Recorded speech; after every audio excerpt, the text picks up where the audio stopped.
এই পোয়া মাছটা আমার অনেক পছন্দের মাছ। তো ফ্রেশ পোয়া মাছগুলোকে আমি কেটে ধুয়ে ভালো করে পরিষ্কার করে নিয়েছি। তো এখন আমি একটু লবণ দিয়ে নেব, এরপরে মরিচের গুঁড়া দিব এবং একটু হলুদের গুঁড়ো দিব। এভাবে এই মাছগুলোকে আমি ভালো করে গুঁড়া দিয়ে, অর্থাৎ মশলার গুঁড়া দিয়ে, হলদি মরিচ লবণ দিয়ে ভালো করে একটা একটা করে মাছগুলো ভালো করে মেখে নিব, যেন প্রত্যেকটা মাছের ভিতরে মশলাগুলো ভালোভাবে ঢুকে যায়। তো যাই হোক, আমি এই গুঁড়া মশলা দিয়ে মাখিয়ে এই মাছগুলোকে প্রায় 15 মিনিট এভাবে রেখে দেব, যেন মশলাগুলো অনেকক্ষণ রেখে দিলে মশলাগুলো ভালোভাবে মাছের ভিতরে ঢুকে যায়। তো এইভাবে আমি 15 মিনিটের জন্য রেস্টে রেখে দেব। তো যাই হোক, এর মধ্যে আমি আবার চুলায় তেল গরম হতে দিয়েছি। এই গরম তেলের মধ্যে একটা একটা করে মাছগুলো আমি ছেড়ে দিব। তারপরে আমি এই মাছগুলোকে উল্টে পাল্টে ভালো করে ভেজে নেব।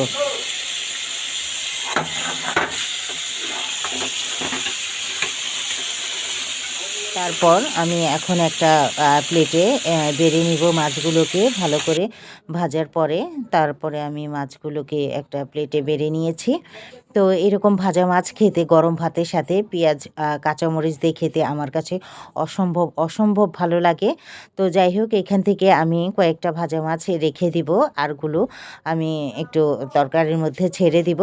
তো এখন আমি এর মধ্যে আবার এখানে সব মশলা কষিয়ে শীতের সবজি সিম, আলু, গাজর, টমেটো দিয়ে ভালো করে আমি মশলা কষানোর মধ্যে দিয়ে দিয়েছি কষিয়ে। তারপর এর মধ্যে ফুলকপিগুলোও ছেড়ে দিলাম। এখন এই সব সবজিগুলোকে আমি প্রায় ভালোভাবে কষিয়ে নিব 5-7 মিনিট। আমি মশলাটাকে কষিয়ে নিয়েছি, তারপরে সবজিগুলো দিয়ে এরপর আমি ভালো করে কষিয়ে প্রায় 20 মিনিট রান্না করব। এরপর এই 20 মিনিট রান্না করার পরে দেখতে পাচ্ছেন আমার ফ্রেশ সবজিগুলো তাড়াতাড়ি গলে গেছে। এখন এর মধ্যে আমি ধনেপাতাটা অবশ্যই এখন আমি দিয়ে দিয়েছি, ক্যামেরাতে দেখাতে পারলাম না। তো যাই হোক, এখন আমি এই ভাজা মাছগুলো একটা একটা করে ছেড়ে দেব। তো এই শীতের সবজি দিয়ে যে কোনো তরকারি খেতে খুবই ভালো লাগে। তো আমি মাছই দিয়ে শীতের সবজি রান্না করছি। তো এগুলো দিয়ে এখন রান্না হয়ে যাবে আমার প্রায় 10 মিনিট পরে।